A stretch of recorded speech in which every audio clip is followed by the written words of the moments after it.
Hello सांग मैंने आज हूँ शुक्रवार आ शुक्रवार जेहेतु आज मु ट्यूशन फेरला को माछ मार्केट रू धरिक आसती चूना माछ देखो चूना माछरे कौन कर मसला दे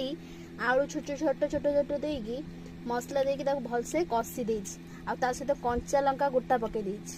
ता सहित लंका रसुण गोटे दड़ा आ पखाड़ आ या सहित जदि पखाड़ न खाइबे केमती हम पखाड़ खाइले ही तार मजाटा जानीपारे। तो चलतु पखाड़ सहित आम माछ चचड़ा खाइबा